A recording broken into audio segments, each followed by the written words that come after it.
NLP, or Neurolinguistic Psychology, is a way you can understand how you work, why you do what you do, and how to change any unwanted behavior about yourself that you don't like. My name is Jeremiah Rangel. I'm an NLP and hypnosis trainer, and I've been using NLP for over 12 years to create the exact life that I want, and I've helped thousands of people positively transform their own lives. Imagine how different your life would be if you learn how to control your emotional responses. And imagine for a moment how much more of your needs would be met once you learn the structure of effective communication. And can you picture a life where you understand how your mind works and how to correctly use it to create anything that you want? Learning NLP will positively and immediately improve the quality of your life. I know this because it has fundamentally changed mine. In this live seminar, you will learn the history of NLP, how it works, and I'll even throw a couple of live demonstrations to help you paint a clear picture of what NLP can do for you in your life. The NLP world is a fascinating world filled with curiosity, magic, and wonderment. As a bonus for you, you will witness someone in the audience who what may seem like to be a heckler on the surface actually turns out to be a squeaky wheel that just needs some attention, love, compassion, and coaching. So come take a journey with me, sit back, relax, and learn something new. Who knows, this just might be exactly what you've been looking for. What have you got to lose besides all those old problems you cannot wait to get rid of? Let's just get started. Welcome everybody. My name is Jeremiah Rangel. I am an NLP trainer. It's a neurolinguistic programming. I'm also a hypnosis trainer. And I've been doing NLP and hypnosis for over 10 years now. And it's completely changed my life. It's going to change the way I communicate with people. It's helped me not only personally, but professionally. It's helped me help thousands of clients worldwide over the last 10 years to be able to build the lives they want, get the jobs that they want, release old baggage, things that they just no longer need. NLP is great for it. Anything you want more of or you want less of in your life. So NLP can be described in a bunch of different ways. It's a methodology for modeling excellence. And what that means is NLP is a system or a way that we can communicate better as human beings. I don't know if you've ever had a conversation with somebody of whether it's a friend, a family member, or somebody of the opposite sex, or somebody that you're in a relationship with, and maybe you guys didn't see eye to eye. Like you were trying to communicate something and you felt you were speaking really clearly, but for whatever reason they didn't understand. So with NLP, there's a way that you can actually speak the same language. So I don't know if you knew that people are usually visual learners, auditory learners. They like to hear things, like to see things, or kinesthetic. They like to feel things. So people, every human being, every one of us has a primary lead system that we like to operate and like to learn from. Generally speaking, 99% of the time, whatever we like, that's how we give it to others. So if you're more visual, you're going to give it to others visually. So the really neat thing is if you could linguistically learn how other people's learn or how they prefer communication information, and you can deliver it to them, you'll have a way better relationship, whether it's in sales, whether that's in significant personal relationship, or whatever it is with a coworker or people you're driving by, on the road. So NLP is an unbelievable way to actually learn how to do that very, very quickly. I just quickly show of hands, like how many people would like to have more of the ability to read people in your life? How many people, when you have conversations, you like to do that? Excellent. And what about having the ability to, I don't know if you have any emotional triggers or responses, whether you see something on TV or somebody says something or in a situation, and if you would like to be able to have control of your behavioral responses, how many people would like that? Cool. I'm in the same boat with you. And what about those limiting beliefs that you have about yourself? I don't know if you do have any, but if you do, how many people would like to know a system or strategy actually how to get rid of them once and for all? Perfect, because NLP, you're going to absolutely love what I'm going to be sharing with you tonight, because I'm going to give you a few different strategies, and we're going to be doing some modeling. We're going to be doing some presentation. I'm going to offer for some of you guys who have problems, that you have problems that you don't want to leave with. You're going to leave them here. We'll get rid of them for you. and they'll be permanently shifted. So there's a lot of different things, like I said, personally and professionally, that I use NLP for, and I have just a few things on here. Generally speaking, people want to see an NLP practitioner or somebody who can really help them with really having they want two things. They want more of something in their life, or they want less of something. They want to release it. And this is part of my list personally, but also professionally, that most people, they will come to me and they want more confidence in their life. Confidence to get to that next level, like get that promotion, to get to that next level financially, or go out and talk to people about get that next relationship, be able to do the things that they want, to speak confidently what their inner truth is, who the core person is inside. They want to be able to communicate that and find like-minded people. So confidence is an internal resource state that you can actually program, and I'm going to demonstrate tonight to show you, if you guys want confidence, how to do that and actually how to fire that, how to be able to use that internal resource state anytime you want in any situation. It's pretty amazing. Better communication, which I already talked about a little bit. Again, if you're on the right track, if somebody says, oh, that looks good to me, or yeah, that makes sense. If you're a visual learner, you're going to generally use visual predicates. The words you use, if you really pay attention, if somebody says, I can't feel that, or I can't quite, get a grasp of it, that doesn't necessarily resonate with me, then I would switch tracks linguistically and I would talk to that person kinesthetically. Somebody who's more of an auditory learner, they might say, oh, that sounds good to me, or that, like I said, you can use the word resonates, you can do that sounds. I hear what you're saying. When people are saying these things to you, they're actually giving you their strategies of the way they would like information delivered the best. And if you can learn that and you actually can give it to people the way you're going to be in rapport with people, they're going to like you so much, because people like people who are like them or who they want to be like. That's why rapport is so important to get with. For example, if I was going to talk to you guys about this presentation of this unbelievable stuff that I think is one of the most life-changing things that I feel like everyone on the planet should learn, and I was going to turn my back and talk to you guys like this, immediately I would break rapport, and you guys would be like, well, what do you mean? You're not even facing me. So there's different ways to get in rapport. Or if I was talking to somebody, if I was sitting down and I really wanted to get in rapport with Haley, I can't fully do this, but I can cross my leg, and maybe I can cross my hand, and just by talking to her like this, she already feels like I'm paying attention to her. Obviously, eye contact's one of them. She's shaking her head yes, and if I shake my head yes too, we're in rapport. You can get an instant rapport with anybody. And again, people like people who are like them, or something that they want to be like. So NLP is unbelievably great for that. Personal success. What goals do you have in life? All of you right now are sitting right here, right now, but what do you want to do a year from now, 5 years from now? What do you want to do with your life? What goals do you have? And what strategy do you have to achieve those goals? NLP is unbelievably great for extracting the information that you already have inside of you. You already have a knowing inside of you at the unconscious level. And if you can access that, bring it up to your conscious level, there's really nothing that you can't do. For me, it's helped me heal the relationships with my mother, which I'm going to share a story. I don't know if anybody here has anything with their parents that might need to be healed or worked on. I know I have in my life. And this story I'm going to share with you just in a little bit is going to be it's a testimony to how transformational it's not only been for my life, but thousands of clients that I've worked with. More money. Who here doesn't want more money? There's a strategy to get more money. If you're going to model yourself after, or if you know somebody in your life who doesn't have that much money, has less money than you, and they're telling you, this is how you make $1 million, this is how you be successful, and you follow what they do, chances are you're going to get the results that you get. You might lose money, right? You might get less. But if there's somebody in your life that you know who's very successful, they've proven it time after time again, and maybe they help others to do it, if you start to find out what are they doing, how are they doing that, and you start to model yourself after that, your results in your life are going to change very quickly. Does that make sense? If you start modeling after excellence or success, things change for you in your life. Full mental access to me just means you have the full ability to use your mind. The mind works like this. If you don't use your mind uses you. What do I mean by that? Well, each one of us, we're programmed since we're little, right?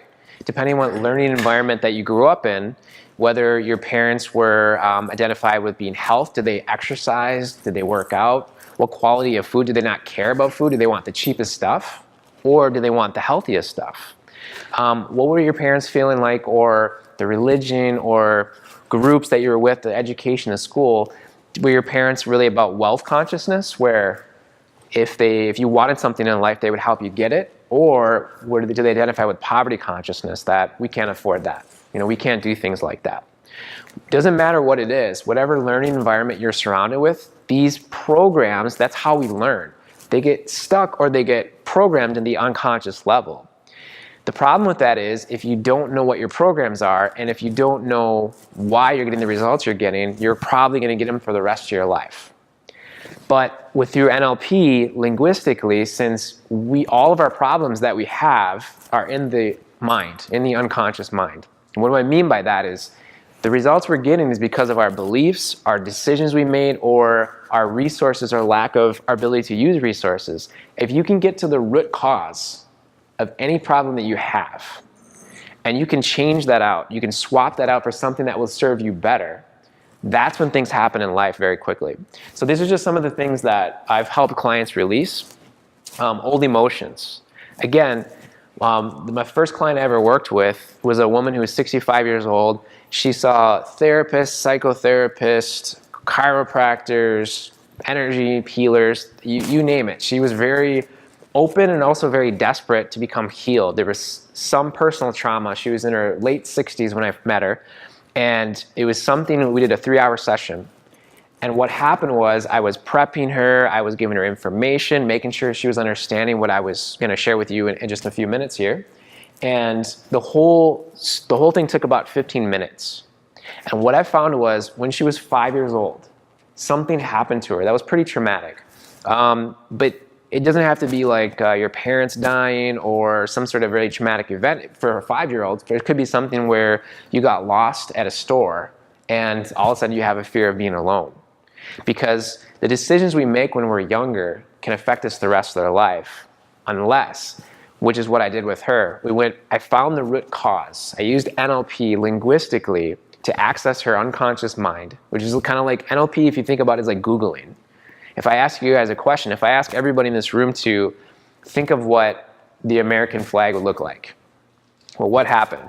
Did anybody not get a picture in their mind of what the red, white, and blue flag looks like, and it's maybe flying in the wind, this and that? And if I say, whatever you guys do not think of what an elephant would sound like. So just by sharing that, your mind automatically Googles it, and you hear an elephant. Okay, cool, don't do that. So the mind doesn't consciously process the word not. So if I say, whatever you guys do not continue to breathe. You're going to probably breathe. Oh, wait a minute, breathe. And then after a while, you're going to have to breathe. So NLP is kind of really neat, because if you understand language, you can ask specific questions to get certain access to files in people's unconscious mind.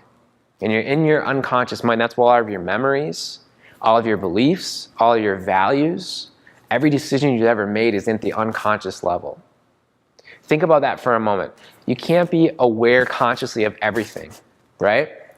All the memories you've ever had. Think of one memory. You really only can think of one thing at a time, or maybe a few things at a time. Women, generally speaking, because I hear this from my wife all the time, are better at multitasking. So maybe you guys can do 3 or 4 things at a time.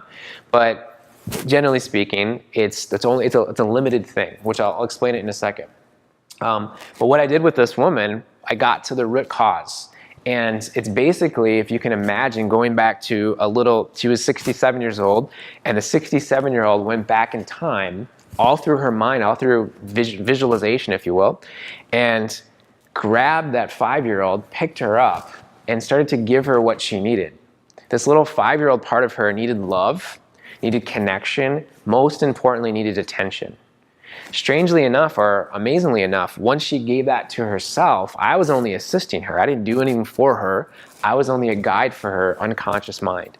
She integrated that part, brought it into her heart, healed it, slowly grew up from 5 all the way to 67 where she was at, and then fully integrated 2 parts of herself that were separate, causing dysfunction in her relationships, pain financially, physically, all different levels. Well, within 15 minutes, something she's been working for over 60 years got completely integrated and healed.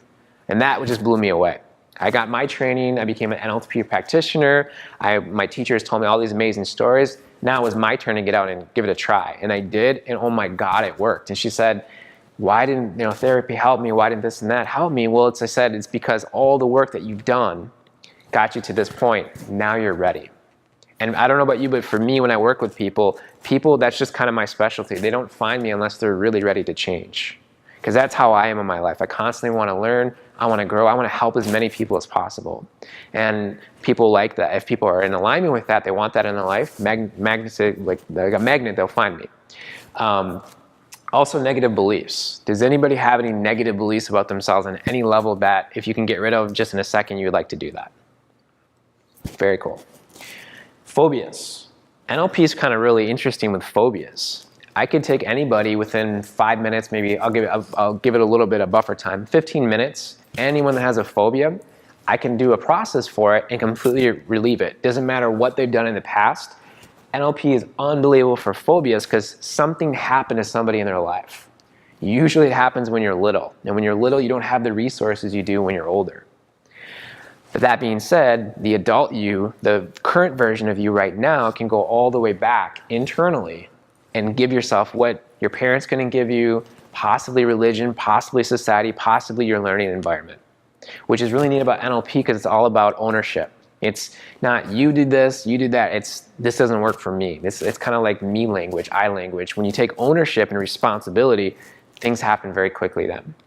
So phobias can happen very quickly. I've helped people get over phobia, fear of heights, snakes, cats, all different things. And actually these are kind of closely related. Allergies. I've had people that are allergic reaction to different things.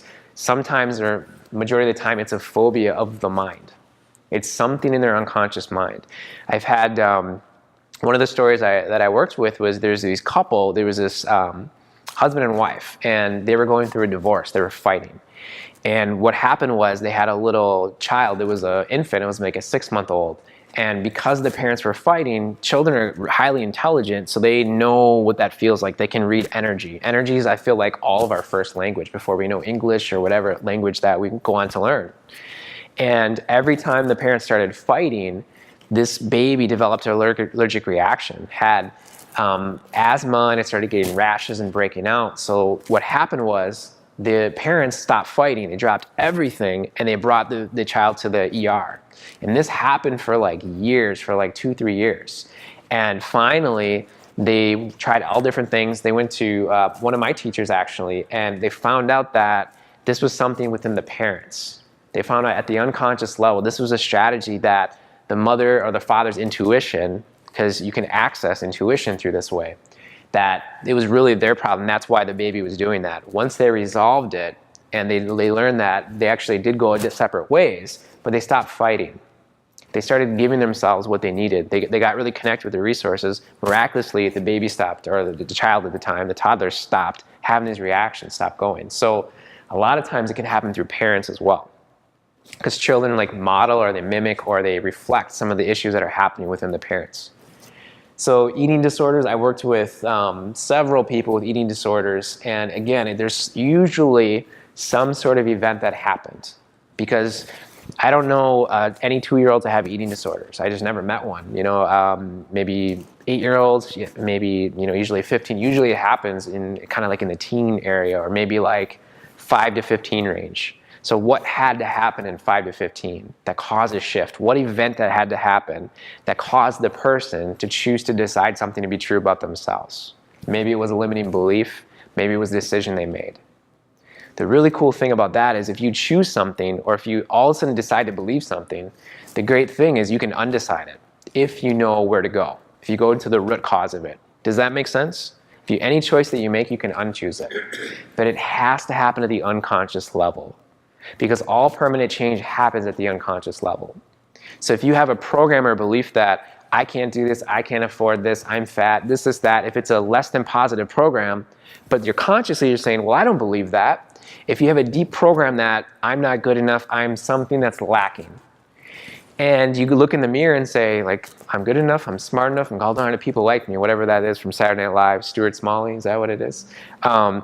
when you say that consciously, well, yeah, there's conditioning that can eventually go to the unconscious level, but there's a lot faster way, because if you, at your core, you don't believe it, if it's something very, very deep, well, then you need to go that deep and get the attention, bring it up to your conscious awareness, and give yourself what you need. So that can happen very quickly. And I've worked with many people that have post-traumatic stress syndrome too. One of the biggest things you hear about, a lot of people going into the military, they're going over and they're seeing some of these most unbelievable things that you can ever imagine that we don't have to or really get to see here. And what it is this information that's coming in, they don't have the ability to process it. So you can see things, you can say you're going to be tough and this and that, but when you really see things, it can have a really traumatic effect on your life. One woman I worked with, because I've done NLP and hypnosis for over 10 years, but I've been doing personal training, corrective exercise, and holistic nutrition for over 20 years. And one time I was training a client, and she was warming up over on an elliptical, and just a regular warm-up. She's probably been training for about 2 months at this point, and what happened was her throat closed up. I've never seen this before. It was pretty amazing. So all of a sudden I was like, you know, like just she was going, it was 2 minutes into the warm-up, and it was this really easy elliptical. And so I have medical training. I was an EMT, and plus I have this training. So what happened was I got her to sit down pretty quick just to calm down, because it's always best to calm down when you're in a panic state. And I could actually help her to breathe. I helped her really get connected. But what it was, her unconscious mind, it's pretty fascinating how it works. It happened around me because on some level, intuitively, she knew that I could help her. So this came up, and what I found out was she was a crime scene investigator for Minneapolis. And I don't know if you see the CSI shows, but some of them are kind of made up and hokey, but a lot of it's true. Like, especially some of the murder scenes. She saw some of the most unbelievable stuff that you couldn't even imagine. And that was her job. She had a calling to do it, which is great, and she still does, and she's unbelievable at it. But it really got traced back. She's been doing it for about, I think, 9 months at this point. And the very first case she had was the most brutal one that her teacher even said. Her teacher was doing it for about 20 years. And she even went in and checked out the scene and says, I don't know if you want to go in here, if not for your first one. I've been doing this for 20 years. I've never seen anything like it. And she's like, no, I'm strong, I'm tough, I can do it. So she went in there. It was more than she could handle. Well, she had these images in her mind now, and she didn't know how to process it.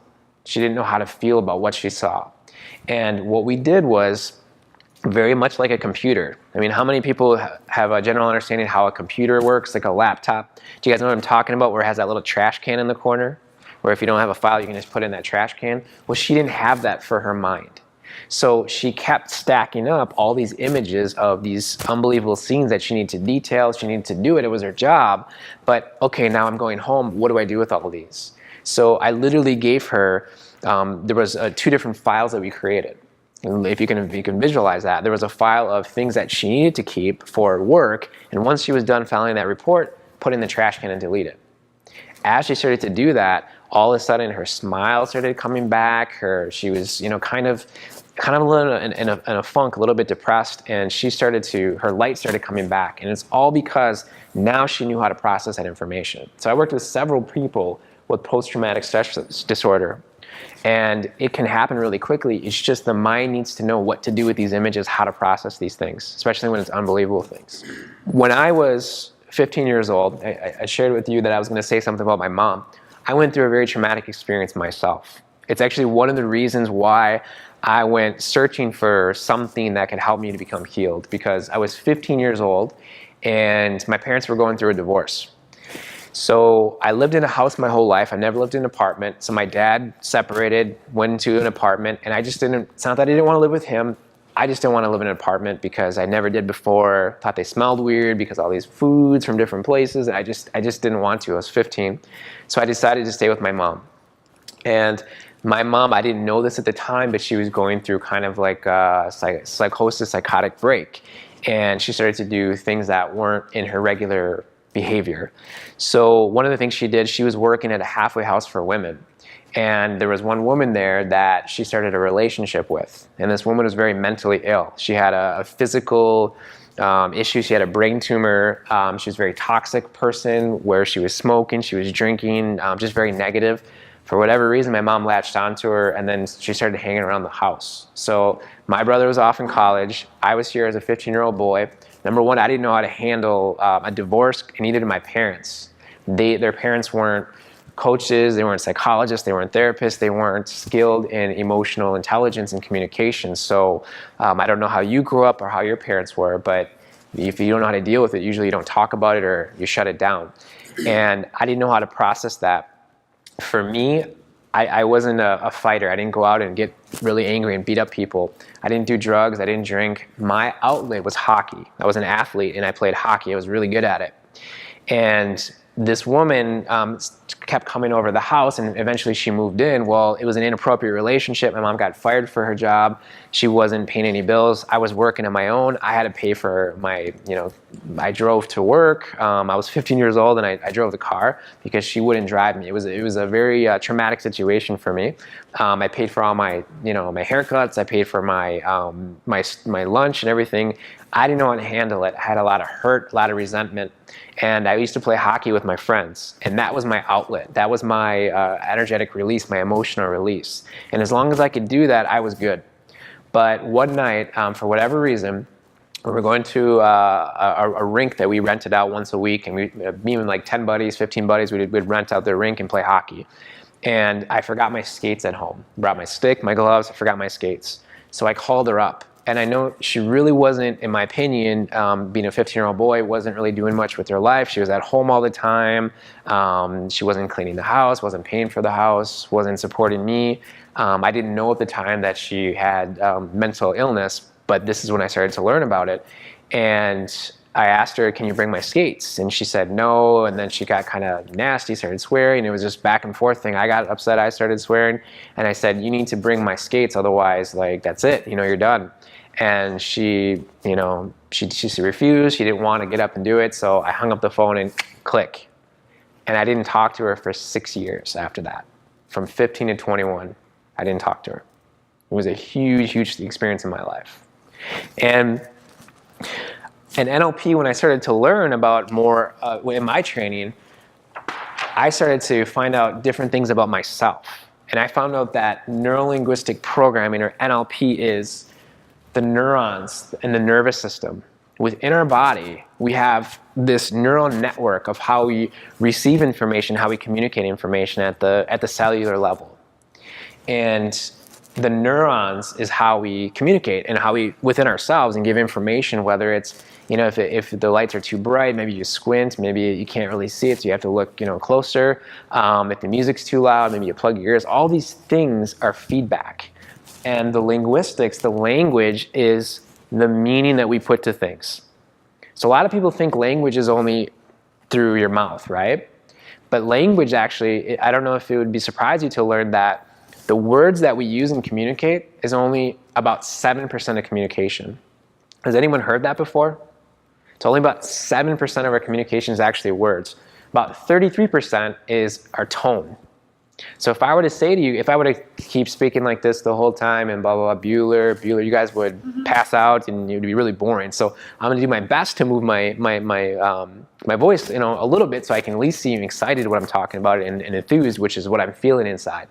So the tone that what we do, for example, if I were to speak to you guys, I could say the nicest things, like if we speak straight, like if we speak, straight like this, it's a statement, so it's like, I'm feeling really good today. That's a really statement. If I said that sentence and I go up with my tone, like, I'm feeling really good today, would you guys believe me? It's a question. Exactly. So anytime your tone goes up, it's a question. And if I say, I'm feeling really good today, if I go down with my tone, it's a command. So about 33% of what our tone is, that's our communication. And about 55% is our physiology, is what position our body's in. So if I say, I'm really excited, like, would you guys believe me if I'm like, I'm really excited to talk to you guys tonight? The words are awesome. I'm like, I'm really excited to talk to you guys tonight. Like, that would be a mismatch, you know what I mean? So our tone, our physiology is more important than even our words, and that's actually a part of the communication model. So linguistic is language. And our eyes even have a language, and I'll explain that in a second. Programming is habits. They're learned behavioral patterns. Why we do what we do is because of our programs, our habits, the things that we repeated, our learning environment, who and what we surround ourselves with. So neurolinguistic programming is essentially the language of the mind. And if you can learn and understand the language of the mind, that means you can change your reality. You can change your internal and external reality. Two people that started this whole thing, a gentleman by the name of Richard Bandler and John Grinder. And there's two guys from California in the mid-70s. Richard Bandler was going to school at the University of California in Santa Cruz, and he was going for psychology. He was really passionate, and he really wanted to study how the mind works and how people work. John Grinder was a professor at the School of Linguistics. So he was always fascinated about what's going on, what is the physiology saying, what's the tone doing. They started noticing these patterns of when their eyes move up. I don't know if you guys have noticed when you talk or when other people talk that sometimes people look up or their eyes move. And what does that mean? What does that tell you? Well, I'll explain it in a second. But they started finding these patterns of language, of predicates, of where the eyes would move, of what physiology means, of tonality, and they become brilliantly fascinated with this. And what happened, what they found out was that through the studying of language and through the studying of people's behaviors, they started to find these patterns and develop a system, a modality around it. Fritz Perls was a gentleman that did Gestalt therapy, if you guys ever heard of that. But Gestalt therapy was really popular. It's about experiential. It was about what are you feeling? What are you experiencing in that moment? Instead of telling people what they think or putting boxes around them, it was a whole different approach that was getting a lot of buzz worldwide and giving people tremendous results. There was also a woman by the name of Virginia Satir, who was the mother of family therapy. This woman is, we hear about Joan of Arc and Unbelievable Women. You should look up Virginia Satir because she was one of the most amazing women I've ever heard of on the planet. Just strong, just her presence. I can listen to her all day. She would go literally move with families for short periods of time and watch their whole system dynamic. And she would be able to find out exactly why they're so dysfunctional, why they are this way, and she would reprogram that. She'd be able to do it through language and teaching people. And she was really one tough cookie, but the results that she was getting, it was unbelievable. And then there was Milton Erickson, who was the godfather of hypnotherapy and hypnosis. All these people were either psychologists or psychotherapists, but they did something above and beyond. They were revolutionary. And Richard Bandler and John Grinder would study from them and model from them and started to find a system of how and why they do what they do. So one of the things that they found was there's a conscious mind and an unconscious mind. So this is very important to understand that. They found out that the conscious mind is like this little blip right here. It's what you're consciously and immediately focusing on right now. So I don't know if you're focusing on the sound of my voice, or what I look like, or what my hands are doing, or what color marker I have in here, or if you said you were hungry before and now you're like, oh, I am actually kind of hungry, my stomach's rumbling, so we're going to get to that part really quickly for you. I don't know what you're focusing on, but what you're consciously aware of right now is it's called your conscious mind. Your unconscious mind is everything else. I don't know who's aware right now in this moment, right now, of your breathing. Before I just said that word breathing, who was thinking about their breathing? One person. Who was thinking about the first animal that they ever had in their life before I said that? So, but where was that information? If I were to ask you, Barb, what's the first animal that you ever, I don't know if you grew up with animals, but if let's say you did, what would be the first animal that you grew up with in your life? Cat. And what was the cat's name? Willow. Perfect. And can you tell me a little bit about Willow? What cat? Was it a she? Yeah. I forget the name of the type of cat. Calico. She had some multi-grade, real sweet. Multicolor. How big was she? Average size. Not too small, not too big. Very nice. And what kind of mannerism? Was she affectionate? Did she run away a lot? Was she indoor, outdoor cat? No, I don't remember that too long. That's a long time ago. We had a good connection. Very cool. My mother resented the connection. Perfect. Excellent. So where was that information before I asked you to access that? Well, I a little bit disagree because unconscious to me means you don't know the answer. I know these answers. I'm just not thinking of them right now in the present moment. Right. They're accessible in my conscious mind. So my understanding of unconscious is not just because I'm not paying attention to my breath right now, but I really don't know what's causing these problems. That's Right, right. So in traditional psychology, they used to call this the subconscious mind. yeah, there was a sub and an un. Is there a difference? Yep, that's a great question. So like subconscious, like a submarine, linguistically presupposes being below.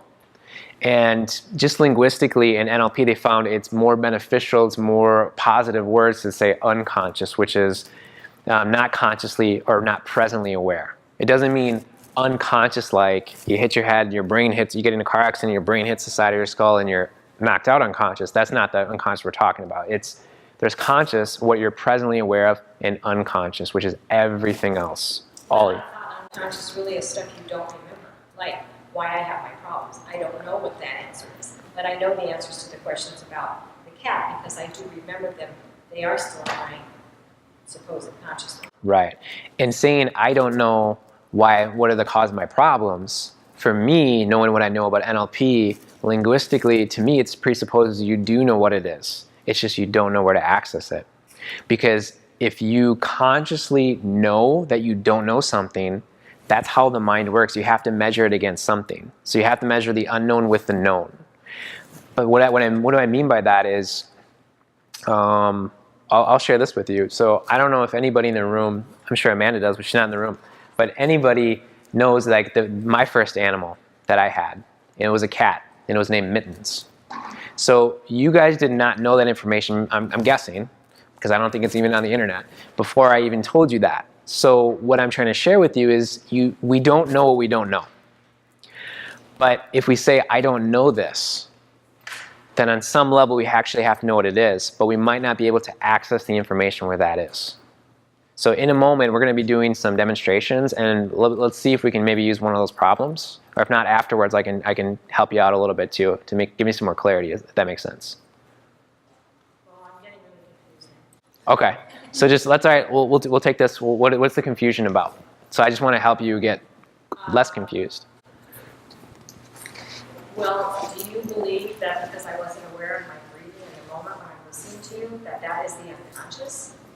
Your breath, your breathing is in the unconscious? So what I was saying is your unconscious mind is regulating your breathing. Just like it's regulating, it's automatic. Just like it's regulating. My nervous system is regulating the breathing. Sorry. Right, the nervous system. Not necessarily the unconscious mind. They're two separate things. So according, like in NLP and in my experience, it's the unconscious mind which regulates. It's everything that you're not aware of. It's everything else. But that, when you say not aware, I mean don't know. That's different than I'm breathing, but I'm not paying attention to it right now. If I was paying attention to breathing, I would know I was breathing, but I'm listening to you, so I'm not paying attention to breathing. But I know how to pay attention to breathing. It's in the conscious mind. It's accessible to me. Right. It is on a daily basis. So let me share a little bit more, because like basically the conscious mind can be measured out to 7, either plus or minus 2 chunks of information per second. And that's why the phone number is about 7 digits. They found this out, psychologists, and they studied, thousands or millions of people, and they found out that any one of us can only have access to a limited amount of information in each moment. For example, if you can imagine, the conscious mind is like a computer screen. Whatever's on the computer screen does not represent at all the information that's stored, all the files, all the memory, everything in the hard drive, which this is more like the hard drive at the unconscious mind. In the unconscious level, it can get up to 12 million bits of information per second. So this is all the memories that you have. It's like, it's in your hard drive, it's in your files, but can you imagine taking all the information in a computer and bringing it onto the home screen? It can't do that, and we can't work like that. We can't process. We can't think of every single thing that there is to think about and actually operate in the moment. And thank God, because we wouldn't be able to operate. So what we're talking about, the unconscious level, this is also the automatic level. This is where all the memories, all your memories are stored. That's why I can say, think about the very first animal you had, and Google search, boom, comes up to the unconscious level. But can you think about the first animal that you've had, plus your breathing, plus your left pinky toe, plus your favorite sports player, or if you don't like, I can just keep going and going and going. What's happening is I'm saying one thing and you're getting aware of that, and then it's the next thing, it's the next thing. That's how our processors work. Does that make more sense? I think we just have a different definition of unconscious. Right. So in like there could be a consciousness, like in a spiritual sense, which consciousness is all that is. But for NLP, for putting information, and I guess the NLP language is conscious mind is whatever is immediately important at the unconscious level, where basically is storage. So yeah, it could be semantics and putting different meaning to it. Well, all the examples you gave of these women that were traumatized to some degree from certain events, those events were forgotten. Not for them. They were in their unconscious, but you brought it out, or the discussion brought it out from the unconscious to the conscious. Correct. But breathing, I'm aware of, or everybody's aware of their breathing every day, but they're maybe just not paying attention to it. But certain situations have to happen for memories to come up to the surface that were forgotten. And that's what I'm talking about. Correct. The unconscious. So you're talking about the difference between memories that are forgotten or memories that keep coming up but they don't want. There's a big difference between that. Memories that you remember every day right. that you wish you didn't remember, and then there's right. events that happen that you forgot. I mean, right. I had that problem, and right. these other women had the problem too. Right. Events. And that's what I'm talking about, the difference between conscious and yes. I get it now. So the women that I worked with, they knew exactly what it was. But I didn't give an example, but I worked with other people that had traumatic experiences and their unconscious mind deleted that information because it was too traumatic. They didn't have the ability, like post-traumatic stress syndrome, they didn't have the ability to deal with it or relate it, so they can't access it. But the really great thing with NLP, it's not always important for them to access the information or access those old memories. Sometimes it's best just to get rid of them. But the unconscious level, the unconscious mind, needs that permission sometimes. So, and another way to explain it is like the conscious mind's like the captain of the ship. Whoever the captain of the ship is, whoever directs it, the unconscious mind is like the crew and the boat itself. This asks the questions mind. This aspect of the mind asks the questions, why? Why is this? This is linear. This is logical. But this aspect knows why. It's not linear, it's not logical, it follows orders. Your unconscious mind does not have the ability to accept or reject information. I mean, it has the ability, it can only accept information, it can't reject it. That's why we're talking about these programs. This conscious level, you can accept or reject it. That's why the examples that we're talking about is going back into the past, when you were young, when you were a little child, you did not have the ability to, we don't have the ability to reject information. And this happens is when the ego forms. And the ego might form for people 2, 3, 4, 5, 6, something like that. But until that time, all the information in your surrounding environment goes into the unconscious level. And you don't have the ability to. And still, the little ego develops. And if you watch a child closely, if you watch their eyes every day, that's why children are so gravitating and babies are so gravitating, because they're these mystical beings and they're just experiencing every moment, and their nervous systems are built in such a way where they fall down, they cry, or they don't get their way and they cry. They communicate and they can't communicate and they cry because they're built to fully experience things. That's how children are built and born. All of us were. But then this thing called the ego forms. It's a very natural part of life.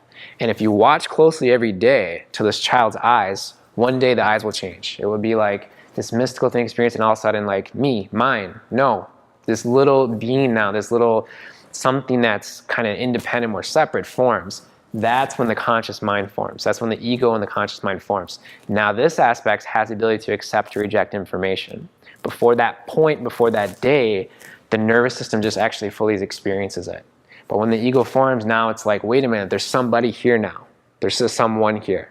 And this someone or something, there's an I now. I don't know how to experience that. I don't know how to handle this. That information goes to the unconscious level.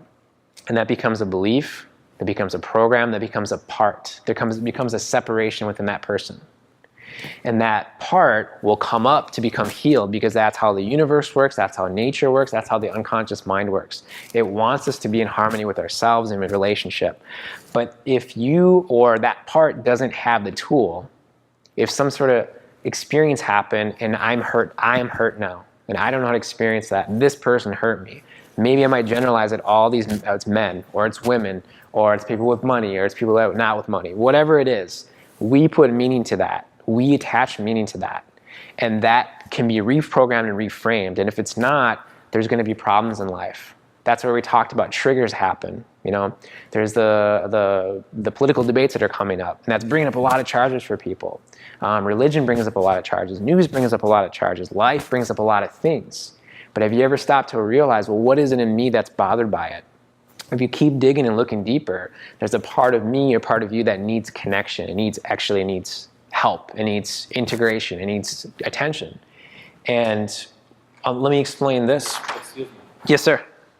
Do you say that the unconscious is the same as subconscious? Yeah, but it's just in traditional psychology they call it the subconscious mind.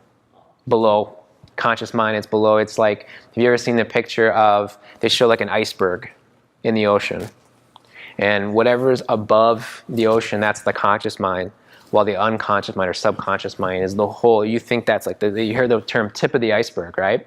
It's just the tip of the iceberg. It's what you see on the surface, but below there's a huge part of it. That's what's called the subconscious or the unconscious mind. So I brought up on some differences, some medical differences between unconscious and subconscious. Unconscious being more focused on the completely objective aspect of your neural network, which is primarily through the spinal cord, things that are focused on. Yep. Completely objective that cannot reject anything. Right. So the subconscious is somewhere in the middle. There's some technical differences between those two. Medically speaking.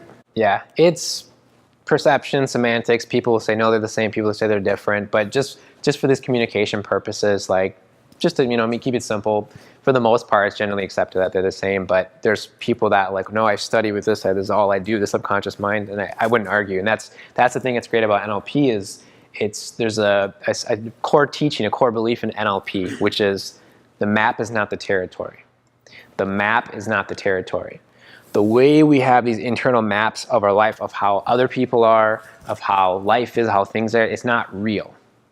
For example, if I were to tell you, think about your favorite meal you've ever had in your life. Can you think about your favorite food? Google search, boom, comes up to the conscious level.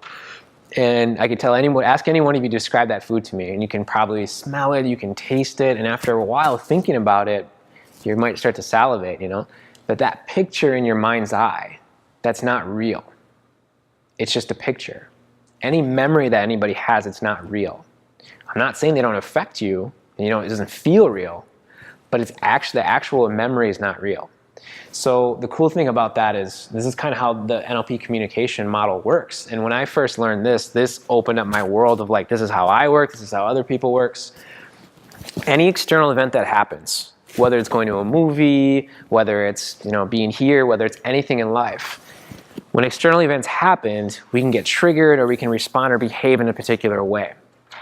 And this whole process that I'm going to try to sum up for you really quickly happens in a split second, faster than a Google search. When you Google search something, it's 0.038 seconds or something like that. It's very quick, right? This happens just faster. And I don't know if you were aware, but actual computers were based off the model of the mind. I don't know if you guys are aware of that. Like they knew about this. Psychologists studied way before computers that the conscious mind is the computer screen.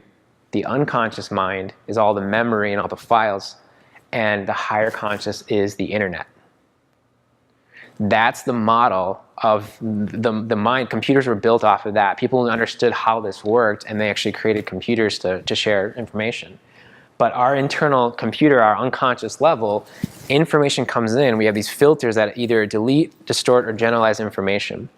So if things are traumatic or if things aren't that important, we can delete information.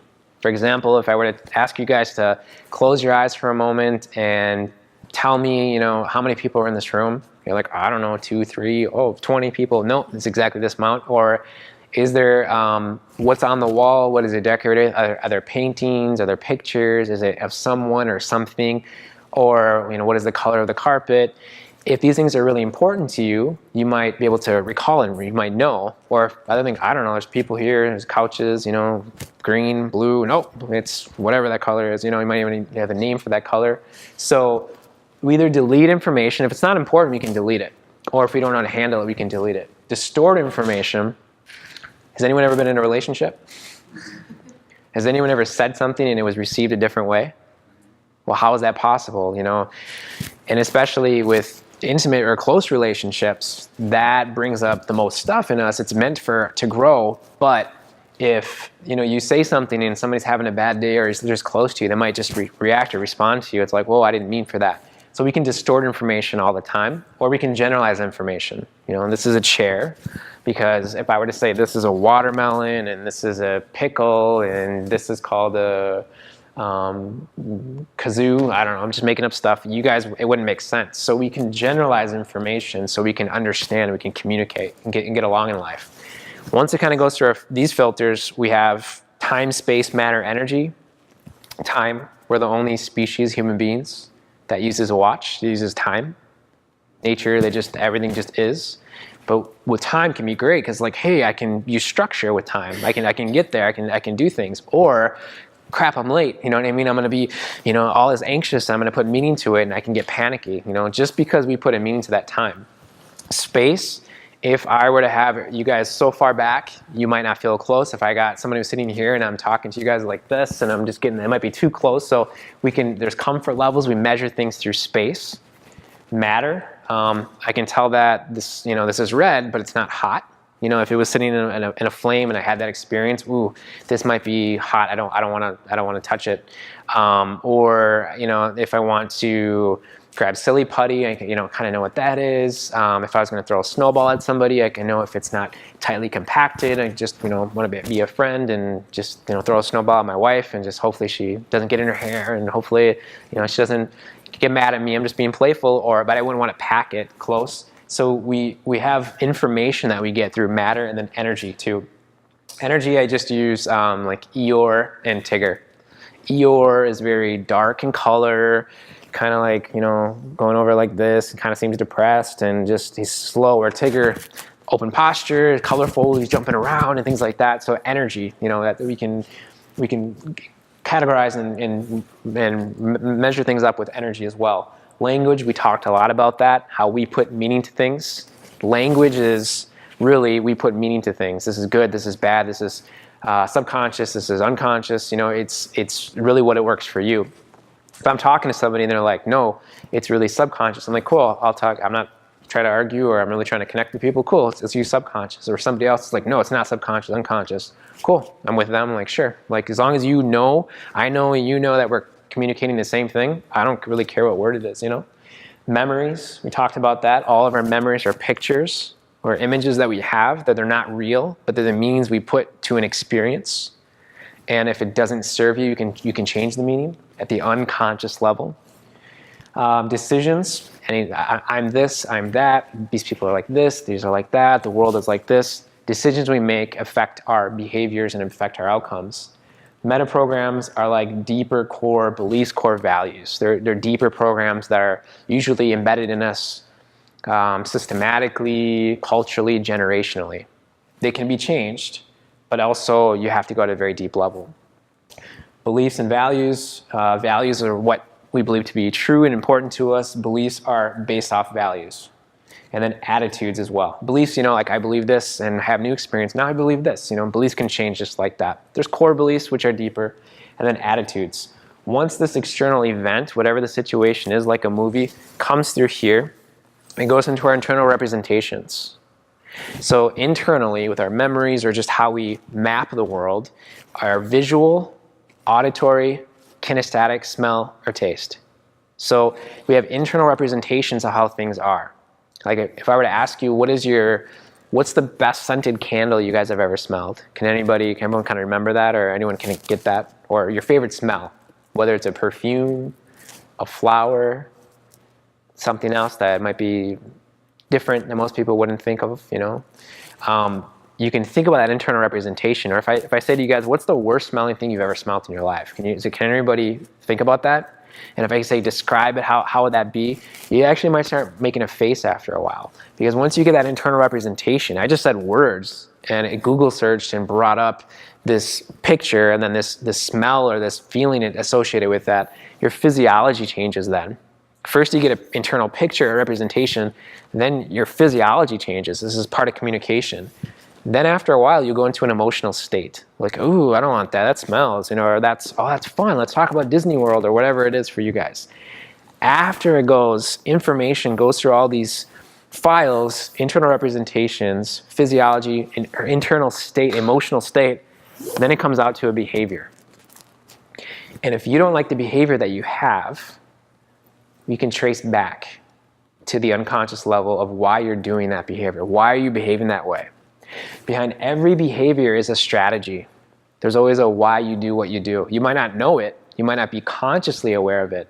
But that doesn't mean that somebody can't help you or you can't find what that is. What they found, how many people have seen this before, have heard of this? About half the people. How many people might have seen it or heard it in maybe like a movie or a CSI, or there's these movies out now that they're starting to talk about these interrogators. These interrogators come in and like these big, tough girls or tough guys, and they're like, oh, I'm going to crack this case. I'm going to find out where it is. And they started to use, it's called eye accessing. And they'll even say it in movies now, and they'll say it in shows that, oh, I used NLP, I used neuro-linguistic programming. I can tell they lied because they looked up when they said this or that. This is that ninja crazy stuff that CIA agents and things like that. I'm going to teach you today. I'm going to show you what that's like. But this is some of the things that people do. And it's not 100% that you can always tell that you're lying, because people can tell lies to themselves over and over again and believe it, and it will show the same results. But what they found was, I'm getting a different color here, that when people look up, whether it's you guys talking or other people, there's always visual. Every time they look up, doesn't matter if it's left or right, it's visual. People are accessing when they look up images and pictures. Think about that for a moment. So when you talk or somebody else is talking and people are looking up, they're probably like, well, I can't see that, or they're going to say these predicates that are more visual. And they started to find that they had thousands and thousands of people that they tested, and they started to find that for the majority of people on the planet were right-handed. And for the majority of people on the planet that were right-handed, this was their strategy. That this was a visual remembered, which means every time they look up, so you're looking at me, every time I look up to my left but your right, every time I look up to your right, I'm accessing a picture that I've already created. A visual remember. I already created a picture. I'm just accessing it. I already had the memory, took a snapshot with my mind. Over here is visual construct. So it's a new memory. It's something I never thought of, And their face might be like doing this, and if you can sit here, it's like, oh, I can talk about this all day. This is what it looks like. Yeah, and such like this. They're incongruent. They're just retrieving information and sharing it. Good question before you move to the next. If you're trying to NLP your audience into thinking that you're remembering, are you going to face our right and your left? So this drawing right here is always going to be of you looking at the person. So you looking at the person. So this is on their left, but for your sakes, your purposes, it's right. Like the R is always on the right. So the visual is always on the right. As you're looking at it, you're looking there like, I'm doing this. This is your right. Right. So it's for you, the person who is observing. That's how it's always organized. So I'm going to perceive that as you remembering something. Correct. And you can ask. Yep, and you can ask them with language. You can confirm it, which we're going to do in a second. Over here, when they look to the left or to the right, is auditory, which means they're accessing a sound. A sound that they've heard before. I said earlier that you can imagine what, I don't know if I said this one, I said the American flag. What does that look like, Can you imagine what the national anthem, Star Spangled Banner, sounds like? All of a sudden, like it starts playing in your mind. You don't have to move your eyes. It's not like you have to do it to access it, but likely when you're not thinking about it, when you're in the flow state, this is what happens. And over here is the remembered. Sounds you've already created and remembered. This is construct. Creating. For example, what would a 2-year-old version of you sound like screaming in space? David, did you notice your eyes move? Yeah. Instantly you went to your right. You went to here. So your construct is to your right. So yours is switched. And I'll explain that in a second because people can be swapped in different things. Did anybody notice their eyes moved? Excuse me, you said it went to his right? Is that- He looked to his right. That is correct, because that's the vision. You are correct. You are correct. She was confusing me. No, I'm just kidding. Correct. When you're looking at it, Yep. you're looking at your right side, but it's the person's left side. Because Yep. if you look at that face, it's like them facing us. So he's normally organized. Yep. Perfect. Nice catch. You look to your right, which is here. If I'm looking at it, you constructed that image because you never even thought about or considered that before. So you just created that very quickly. And down here is one of two things. Okay? Kinesthetic feelings. When normally organized people that are right-handed look down to their right, they're accessing their feelings. I talked about Eeyore before. Eeyore is probably always looking down and probably to the right, you know? Over here is auditory digital, AD, which means self-talk, which means people that talk to themselves are like, okay, oh, like you might say something to somebody and they might repeat it back to themselves, what about this, what about this, boom. And they might make movement with their mouth, they might make it with actually sounds, and they might just do, okay, you know, they might process it. And people process things differently. 100% of the time for 100% of the people on the planet, oh, that's how human beings are created. When they look up, it's always going to be visual. When they look to the left, right, it's always going to be auditory. But these things can be switched. It's always going to be visual, always going to be visual looking up, always going to be auditory here, and always going to be either kinesthetic or self-talk switched. So how to find out and elicit if somebody's that? Is anybody here curious about what their strategy is? Does anybody in this room want to find out how they are wired, how they operate? Because once you know, all right, I have you come up here for a second. No, I want to find out. You want to find out for you? Okay. How about I tell you?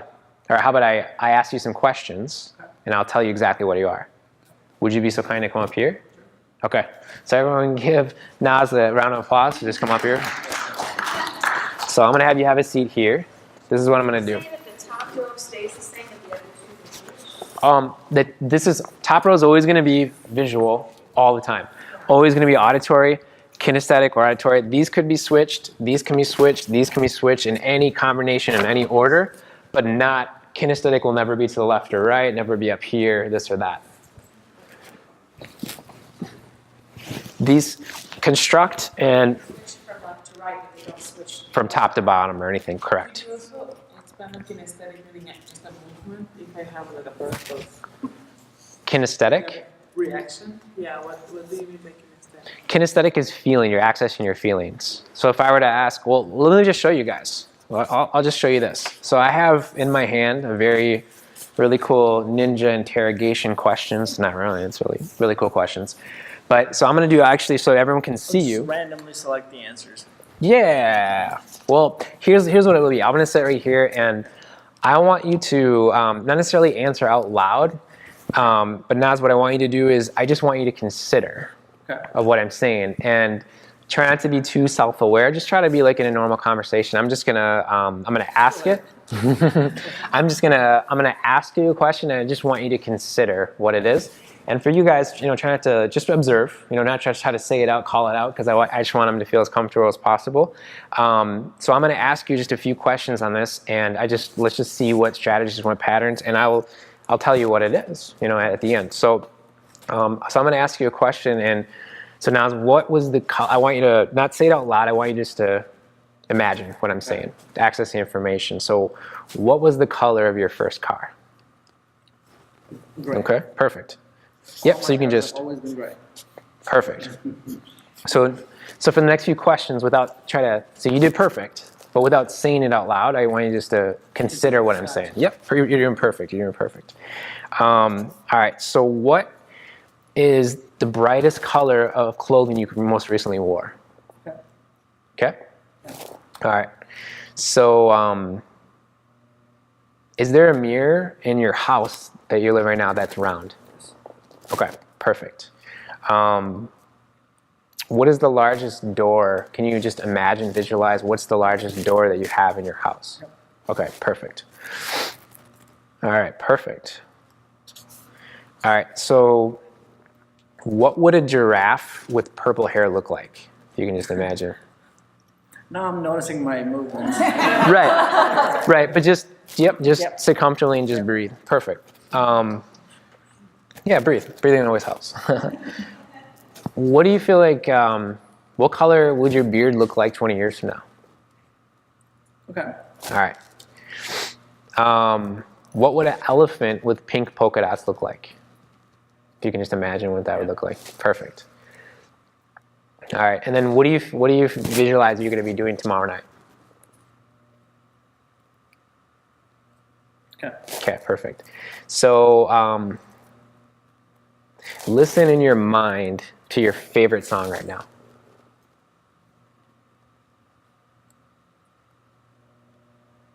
And let me know when you got your favorite song. I don't think I got my favorite song, but I got a really good one. So whatever, really good one that came up. All right, perfect. Perfect, that's perfect. I want you to tune in to the sound of the ocean. Okay.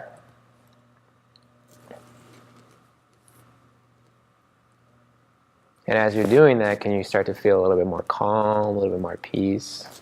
Very good. All right. What would an elephant sound like in a wind tunnel?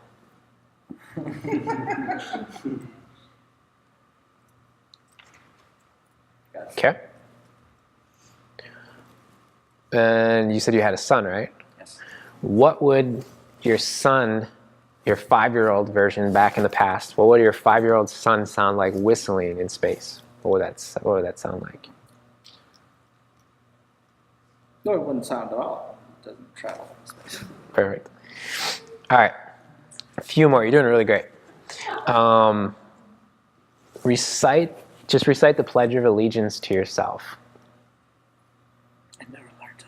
All right. How about recite the lyrics to the song that you were just, a really good song you were just listening to?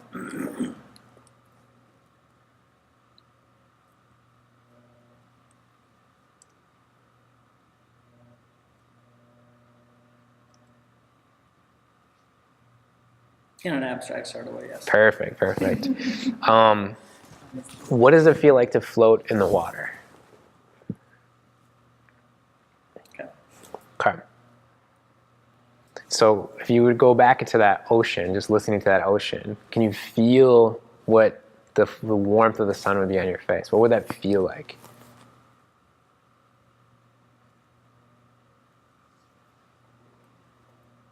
Yeah. Perfect.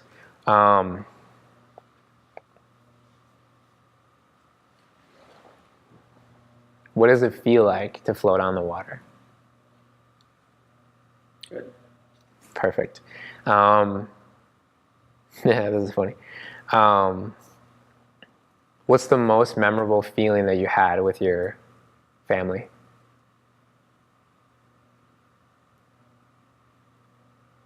Just imagine where you were and what you were doing and how that felt.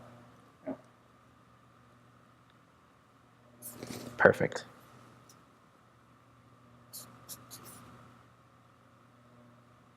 All right, so I got one more question.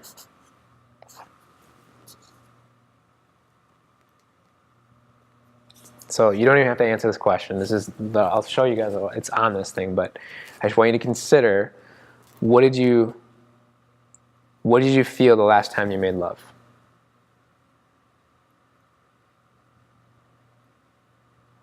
Okay. Okay, perfect. All right, everyone give him a hand. Thank you, Nas. Okay, so what you guys might have noticed was there were certain things that he showed you right away. Like he was pretty good. What I've noticed is he's mostly a visual learner, or a visual guy. And one of the ways I can tell is because there were certain things that were really clear and obvious. He would look up to his right. So he was reversed order.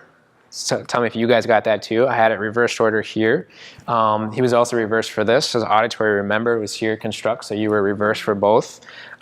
Your kinesthetic was a little bit harder. I would say your kinesthetic would be down here in auditory digital. But you were, when people become conscious or aware of themselves, there's this thing called visual defocus, which is like, on my computer, I have a Mac, and there's a button that I push where like I can scroll with my fingers where like all the, things that are open, you can see it, or I can push a button and the calculator comes up, and this and the calendar, this and that. So you can put the information out, and there was a couple times he did that, and when he did that, he looked, it was smaller movements, I don't know if you quite saw it, but he had a visual lead. Everybody has a lead system, so he accessed visual remembered, this was remembered for him, he accessed that quite a bit first to open up the file of information and then feel things or then hear things. So if you start to know the strategy, if I was really good friends with him, or if I was his boss, or if he was my boss, I would use visual predicates with him for different things, like talking to him about his family, and like just I would use more visual predicates just to open up the file and to get into rapport with him. Did you guys notice some of those things? When people are more conscious aware, it's like, okay, got it. Like his Google search was getting faster instead of doing this, but since you wanted to know, these are reversed, and I had you like this, but this one was harder to find your self-talk because you went into auditory remembered, and then you kind of you flashed it really briefly. And because I've been doing this for a while, like I was aware of it. Someone who's starting off with it, he might not notice that right away. So. Yes, sir. Some people close their eyes, like if they want to, when you're talking to them, they want to. So what? Some people close their eyes, but their eyeballs move. So and if you can, that's what's called calibration in NLP, where you can start to notice that, or their head might move. That's why this is only one thing. There's a tonality, there's the language that they use, there's the predicates that they use, there's the I-axis, and there's a lot of different things. That's why NLP works best when it's just conversational. You're not going to be like, okay, I'm going to look at you. You looked up there? That's not normal and natural. The more you get good at it, you start to realize you can actually do it conversationally, and that's where becoming an NLP practitioner, you can start to calibrate it. So we're going to do just one more thing. Is there anybody... I'm going to throw it out to you guys. I want to do one more demonstration, and I want to give one more problem.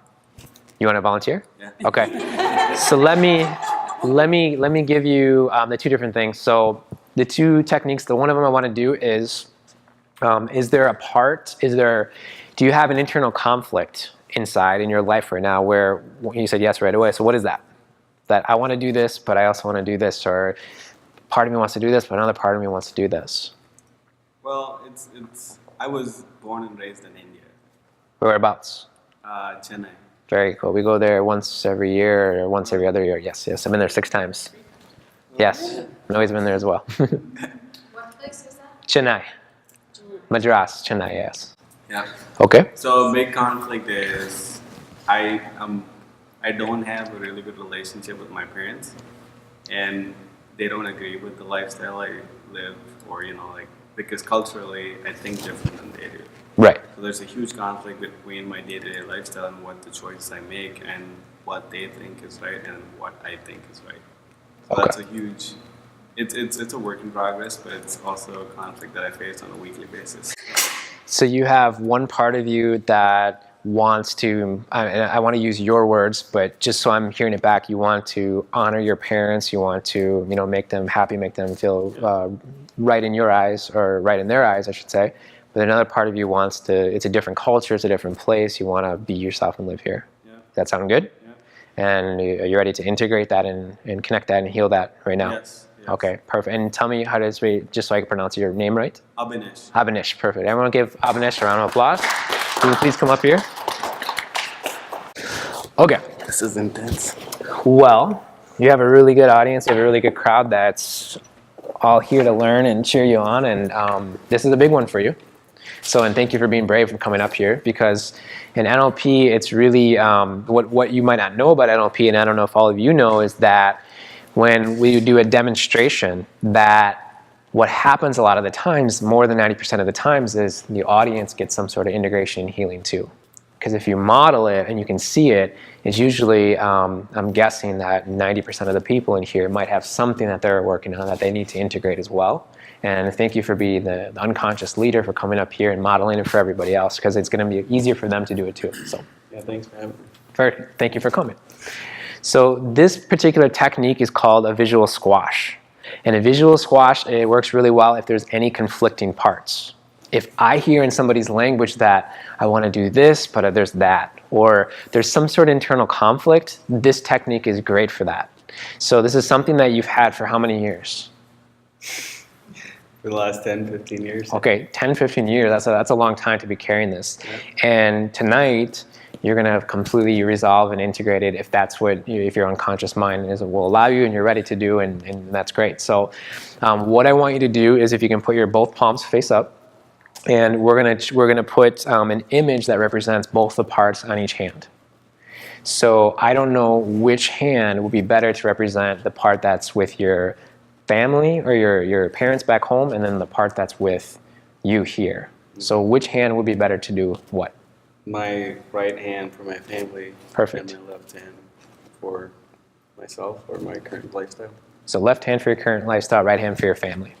Perfect. So in NLP, it's very important that I use his language back. I'm going to do my very best to repeat exactly the words that he used, because it opens up the right files in his mind. So that's why before, when someone says unconscious, subconscious, I don't care, as long as you understand it's something that has a lot of information in it, you know? But I do care that it works for you. So what I want to do is, so your parents and your current lifestyle. So let's start with that right hand. So very good. I want you to get an image or a representation of what your parents are like. In that picture, in that representation, can you describe it to me? My parents are not emotionally very mature, and the relationship is not something I would follow. They're not, as far as the relationship is concerned, they're not the best role model for me. Okay, so these are some descriptive words about describe the picture to me. Is it a picture, is it in color or black and white? It's in black and white, but the picture is, my mom and my dad mostly live like roommates, and I just see them doing their own routine in the morning, but not really interacting or talking to each other. Right. So this picture is in black and white. Mm-hmm. Is it a framed picture or is it a panoramic? Frame or no frame? No frame. No frame. Is it still like a picture, or is it moving like a movie? It's moving. So it's no frame, it's movie, it's black and white. And what temperature? Is it a hot, cold, warm? It's warm. Perfect, excellent. So what are the feelings associated with it? First thing that comes up. It's just me being an observer and not really being able to do anything about it. Perfect, excellent. So tell me more about this left hand, about your current life. What's that picture look like? Is it a color or black and white? It's colorful. Colorful, excellent. So it's the opposite of this, okay. And is it a framed or panoramic? It's panoramic. Panoramic, okay, no frame. And is it still or is it moving? It's still. Still, okay. Very good, excellent, cool. So let us start with your left hand, okay? Let's start with that, your current lifestyle. I'm gonna go ahead and ask you a series of questions, and what I want you to do is give me the very first answer that comes up. Okay. So we can talk in a little bit about the analogy of a Google search, so I wanna access your highest positive intention of that part of you. Okay. So go ahead and tell me, what's the highest positive intention of your current lifestyle? What's the first thing that comes up when I say that? First answer. It's just a good life. I feel like I'm living in a dream, and it's good. Good life, living in a dream. Yeah. Very good. So go ahead and tell me, what's the highest positive intention of living in a dream? It's a good life. Positive intention is in. So it's the question I'm asking is, I'm asking your unconscious mind. Okay. And your unconscious mind knows exactly what I'm trying to elicit from it.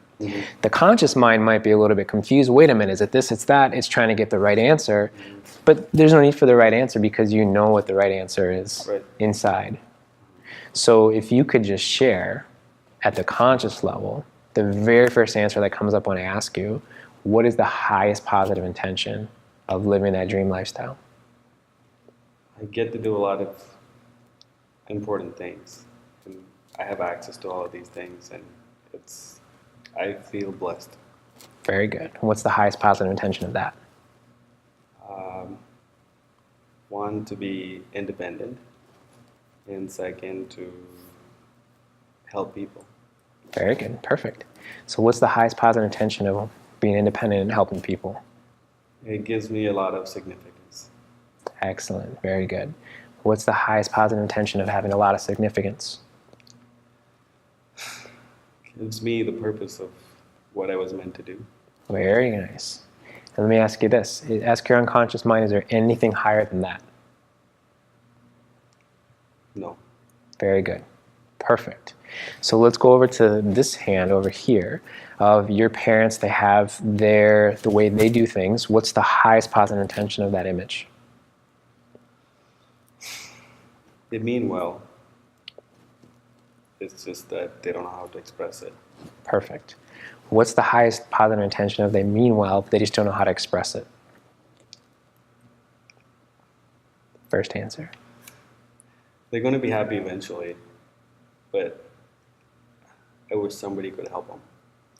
Very good. So what's the highest positive intention of eventually they're going to be happy, but you wish somebody that can help them? I think they might find peace, or just come together and be okay with who they are, and just start living. Perfect. And what's the highest positive intention of that? I just want them to be a part of, me. I do all these things that are awesome, and it just feels like I'm not able to share it with them. They're not there, and I'm not able to communicate how accomplished I feel to them, and they're just at a different level. There's a bridge that I want to, Yes, Yeah. I know exactly what you're saying. Perfect. You're doing excellent. What's the highest positive intention of that bridge? I just want us to be one unit, one combined family, and we're all just happy together.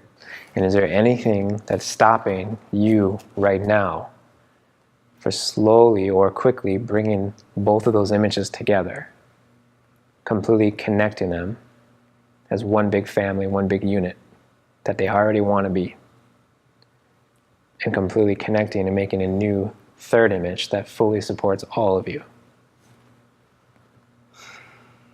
Takes a lot of energy out of me. How do you know? Well, I have phone conversations with them once a week, and it just feels like there's a wall, and I'm not able to get through to it. Is the wall on this side or that side? It's on this side. Perfect. So what's the highest positive intention of the wall? Because there was the bridge, now there's the wall. Right. What's the highest positive intention of the wall? I think the wall is short, and Oh, I can, climb over it, or build a bridge on top of it, and just, get to that point where I can talk to them. I think it's a short wall. I just have to jump a little bit higher. is there anything that's stopping you and your highest positive self and your inner truth from taking that short leap over that wall and completely reaching out and connecting?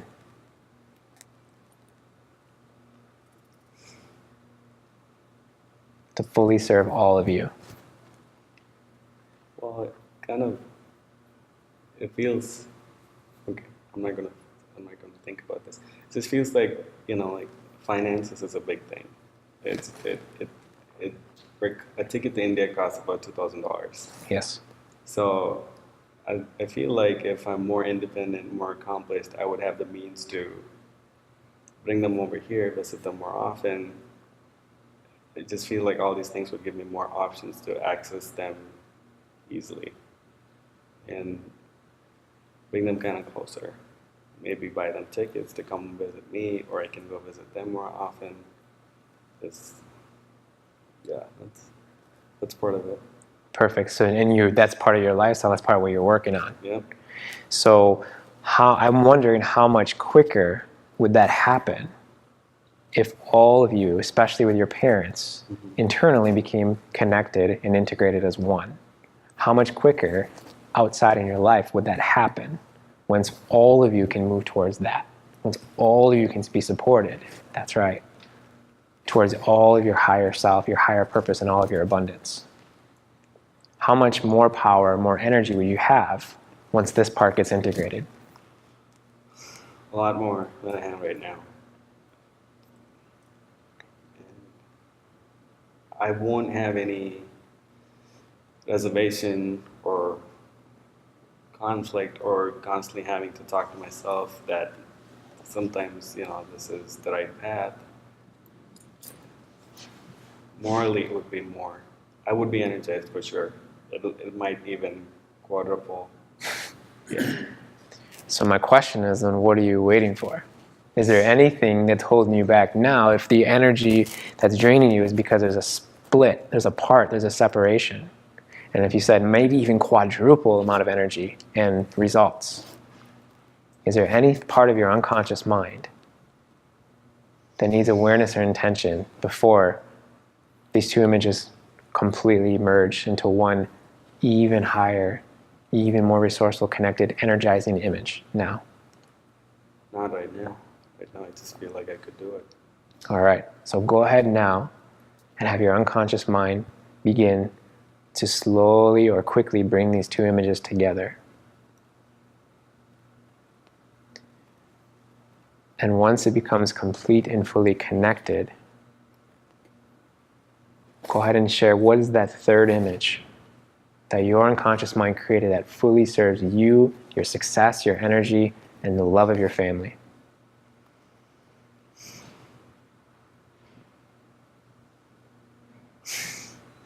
I want to be able to talk to them daily, share what I do daily, and ask them for feedback, advice, and probably help them with their problems too. Wow.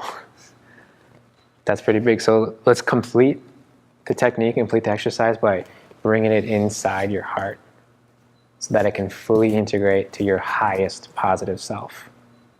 And you can fully access this automatically. That's right. Anytime that you want. And not only can you get support from your family, you can support them as well. Mm-hmm. So how does that feel right now?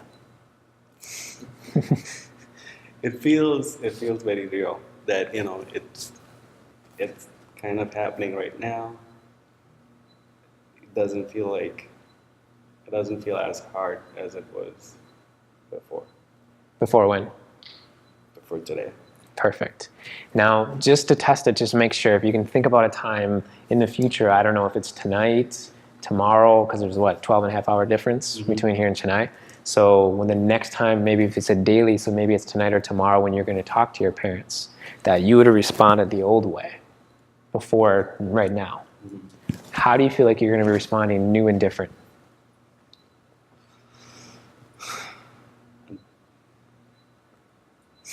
I think I'm going to share with them more and more, irrespective of what their response is going to be. And I think eventually they're going to get that I'm just here to share more and listen more than just me checking in and kind of reciprocating the same emotional distance they have with me. I think I want to be, I want to share more and just, make them feel connected on what's going on. And why is that important to you?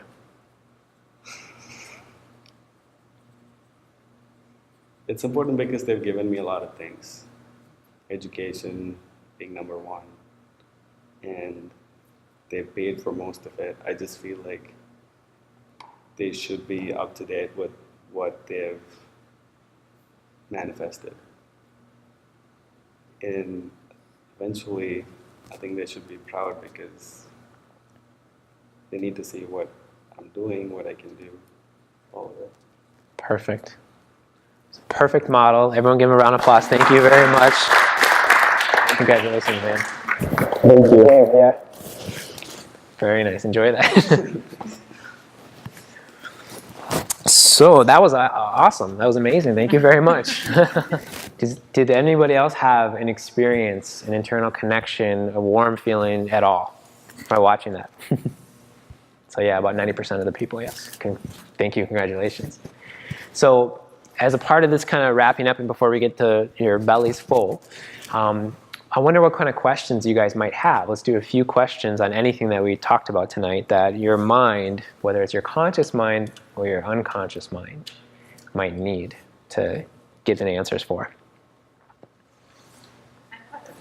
Yes. So you were in your previous slides. You had some of the reasons why people Use NLP. use this technique. So there was like the releasing luggage and all this kind of emotions. So are we talking about one therapy? Are we talking about a series of therapies? How does it work? So the question is, I was talking about different benefits and different things to get released, like baggage and old things that no longer serve you. And so my understanding of the question is that technique, you can use it on so many different things, but do we have to do this again? Or is that complete? Is that the question? Yeah, the question is for a specific person or Right. depending on what the person wants to accomplish with Right. the therapy. Right. Is it a one session or is it do you work with this person like? Right. Depends how deep the thing is that you need to work on, and depends on how ready the person is to change. So, for example, most techniques in NLP, the person is ready to change, and the change happens really instantly. So what we worked on just now, just from your personal sharing, do you feel that you need to do more work on this? Do you feel all you need to do is just be you and talk to your parents and be you? It's just, I just have to talk to my parents more often. Right. So you feel complete with it? Yes. Perfect. He's got to do some action because that's what he feels like to do, which is such as life, but that's it. For him, it's complete and it's resolved, and it's had for 10 years or so. So things can happen very, very, very quickly. I worked with people before that we chip away at it. It depends on how the person, how big it is for the person. So there's times when I chip away at it, but 100% of the time when I work with somebody, whatever we worked and connected never becomes unconnected ever again. Because I also charge double to give the problem back. So no one's ever took me up on that offer, but whatever becomes connected in NLP cannot be unconnected. Unless, you can, but it just never happens. Who wants their problems back? Nobody does. So a lot of times it depends on the practitioner, depends on how ready the person is to change, but in my experience, it's 100% that connects. But sometimes we have to chip away at it at different times or different parts that are connected. But there's usually parts because we have so many parts to us. And that's kind of like out of NLP and out of hypnosis, zooming up bigger to the spiritual realm. That's kind of what I guess the term enlightenment is. Enlightenment was all these parts, all these personalities that we have are completely connected and fully you're aware of all of them, and they're completely connected. They're welcomed. They're fully integrated. This is what my definition of what enlightenment is. So that's a great question. It depends on the individual. Depends on the practitioner. My experience, everything that I do is permanently connected, and there might be other parts. It's like the way I explain it when I work with people. If I was working with you in a session, I would say, okay, great. This is what you came to me with, and I visualize it like downtown Minneapolis. Is it the IDS or whatever the tallest building is in downtown Minneapolis? Well, it's almost like that building got crushed, demolished, boom. That tallest building represents all your problems, your biggest problem. Well, now that biggest problem's gone. That's why you saw me. That's why you came here. But now, yeah, that's fine. I can't even remember that. I can't even access that. Like, well, what are you talking about? It wasn't a problem for me. This is what most people say. But now there's this thing, and this thing's really a thorn in my side or a pain in my butt. It's not like that thing got bigger or more. Sometimes it's like, oh, this is really bothering me. It's just that this went down so much that now they're aware of this. So I kind of use that analogy, like what's the second tallest building? What's the next problem? What else do you want to work on? And I don't know about you, but I'm a work in progress. So I want to continue to work on myself the rest of my life. It's just that by working on myself, there's things that it's irreversible. I don't have problems with my parents anymore. I don't have problems with things I used to struggle with because I got connected, I became resourceful, and that's how we actually evolve and grow too. Does that answer your question? Very good. Let's do one more question. Thank you. So I've always been curious since I learned about NLP if this is just something to treat yourself, like you just did, or if it's something you can use to communicate better with another person and, for lack of a better term, influence them to do what you want to do. Yes, to all your questions, or all your questions. You can use it for yourself. You can use it to influence yourself. You can use it to motivate yourself. You can use it to better communicate. But yes, NLP is not mind control. You can't control anybody. We were talking about it before, that Naz and I, that control is an illusion. You can't control people, but you can influence them. The thing with NLP is you can't make anybody do what they won't already do. Next month we're going to be doing building intro to hypnosis, hypnotherapy.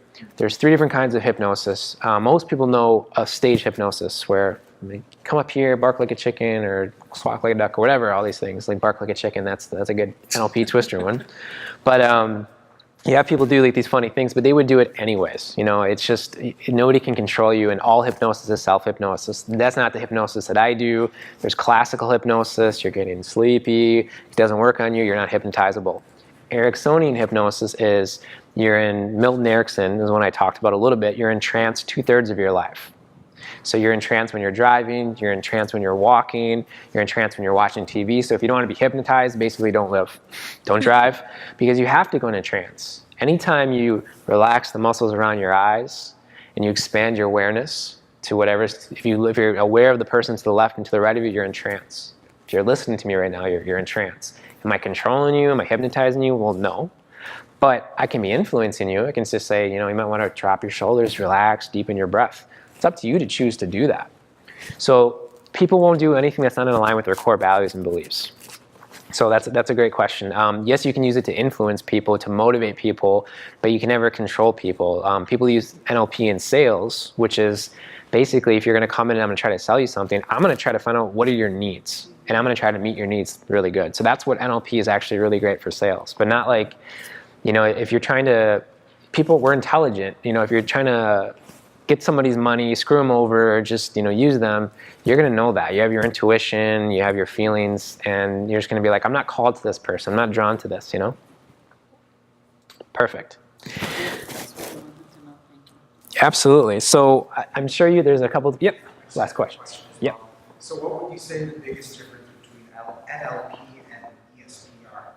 And do you believe in ESP? ESP, like telepathy and things like that? Yep. NLP is the study of subjective experience. So NLP is very methodical, it's very practical, it's very subjective. So if I'm seeing your eyes move, studying and I know this, and I've proved this myself, 100% of human beings, like this is what they do, and you start to ask them these questions and learn that when somebody looks up, I know that they're accessing pictures, I might say, well, what do you see? And then they tell me right away, So NLP is about it's a study of suggestive experience. So I see what you're doing, I hear what you're doing, I'm measuring it. When I'm with you, it's what's called mind reading. I'm not guessing, I'm not mind reading. So I'm not saying that I know you're thinking this. In NLP, they say to never mind read. It's like ask questions, you can retrieve information. ESP, that's more, I would say, NLP is completely within the mind. Outside the realm of the mind is more ESP, is more intuition, is more like telekinesis, things like that. And absolutely, for me, this has nothing to do with NLP or hypnosis. I'm a highly intuitive person. And there's times it's nothing to do with NLP and hypnosis personally that I can actually, it's basically like we have these invisible antennas that's like a cell phone or like a Wi-Fi, spiritual Wi-Fi, and I get around people, sometimes I can see their thoughts, hear their thoughts, and I can tell them this is what you're thinking. That's more of like empathy, or you can say ESP. So that's not 100%. You can say, what am I thinking? Like, I don't know. Sometimes I have no idea. Sometimes I'm just like this, like, yeah, I'm right on. Would I say it's psychic or this or that? Probably not. I'm very, intuitive, and I help people develop that as well. But there's a difference between the spiritual realm, or the energy realm, which is outside the realm of the mind. And there's NLP, which is within the mind, which is kind of like that map. So I think they're two different things. Outside the realm of the mind is 100% experiential. Inside the mind, we have experiences, but we put meaning to things: colors, shapes, framed, panoramic, still movement, the pictures that you have, is it close, far, and you can move these pictures. All these things happen within the mind. But beyond the mind is what's called consciousness. I would call consciousness, and those are things that none of it can be explained. Like God cannot be explained. You can share your experience, but any experience that we have, the language is not going to do anything for it. You can say, what's the best experience you've ever had, and you can just share it, and it'd be so amazing, but it doesn't mean I'm feeling that. You know what I mean? Or I can maybe feel close to it, but if I never had that experience, if somebody here has been on the moon and they're saying, this is the coolest thing, you can put water and you can put things in it, and you see all these, these YouTube videos out now that these NASA people are doing, I can watch it, it looks cool, but I've never had that experience. So I can kind of relate, but kind of not really.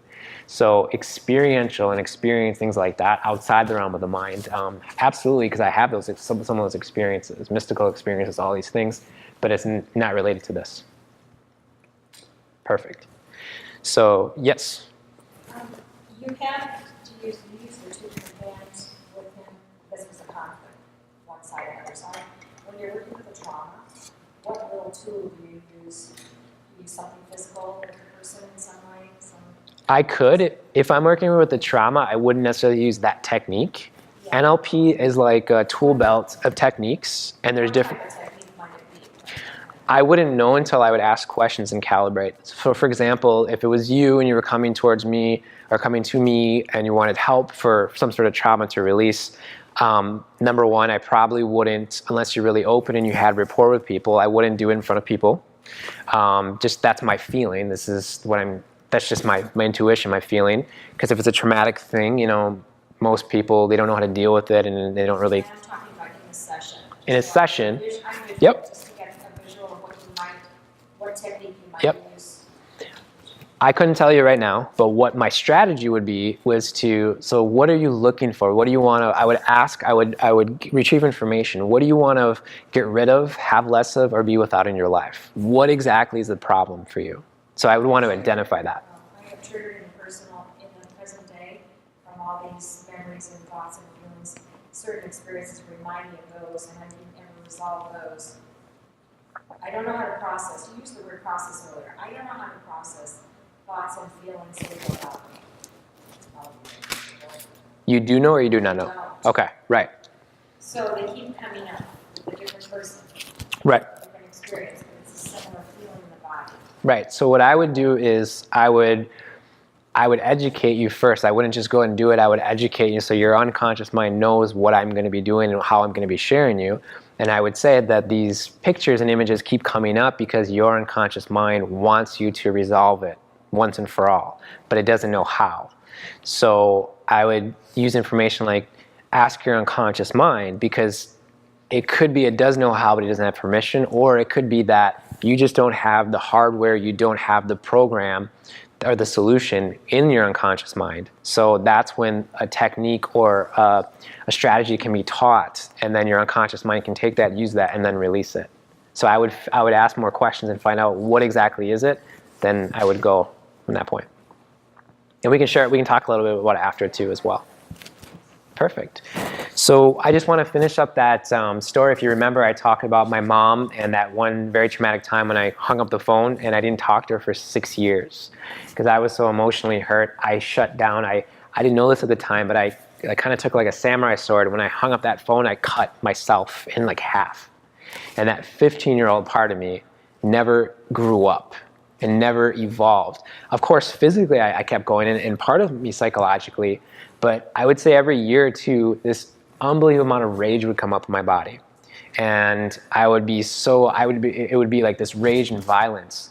And I would never act out, but it terrified me because I could really hurt somebody when that came up. It was like a small period where you know, things would not go well in my life, and all of a sudden this part of me would come up. It was this 15-year-old young boy that needed his mom's love and didn't know how to do it. So the only way to get attention was to get violence, anger, rage.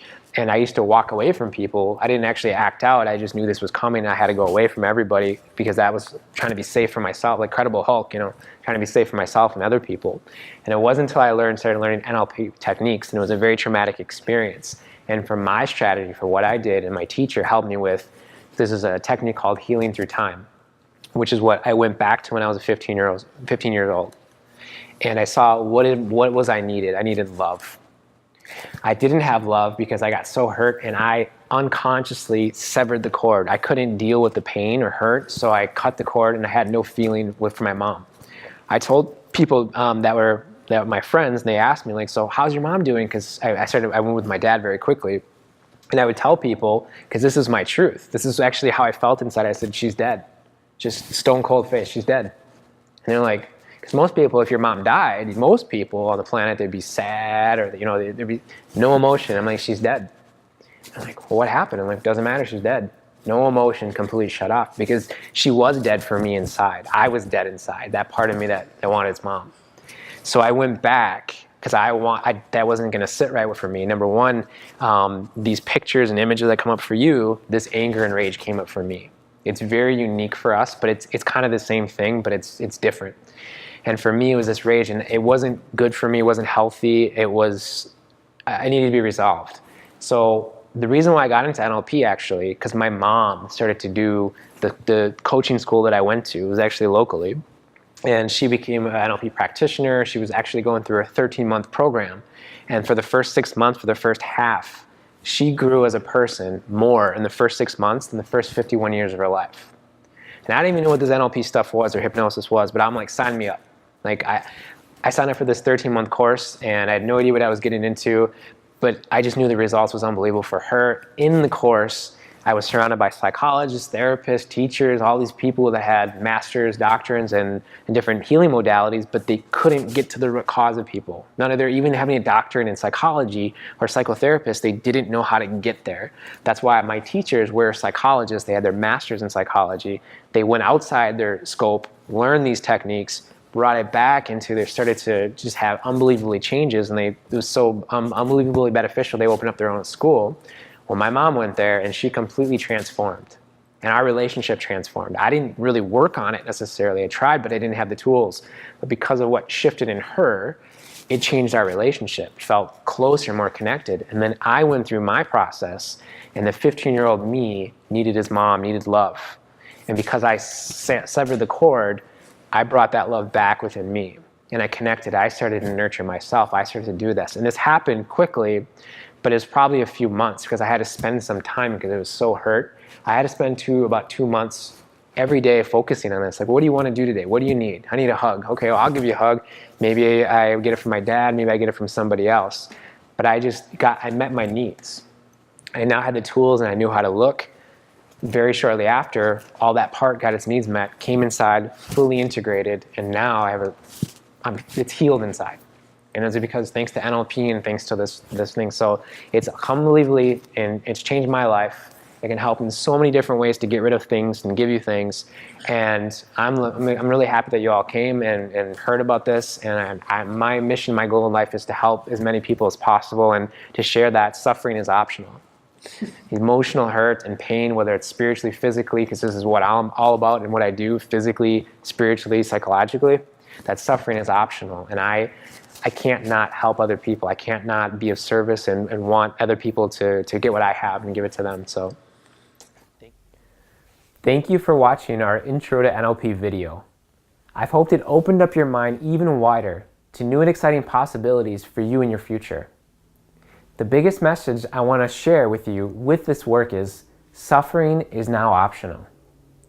It is possible for you to transform your life and your relationships through personal growth. Every time you work on yourself, the quality of your life increases and life becomes more manageable and starts to flow. NLP is just one of the many great things our species has learned, developed, and is now sharing with one another. At Intro Awareness, we offer classes, courses, and personal coaching to help you end any personal suffering that you might have and fulfill your life's purpose. If you want to take the next step in your personal evolution, contact us at introawareness.com. And remember, no matter what you think you are always more than that.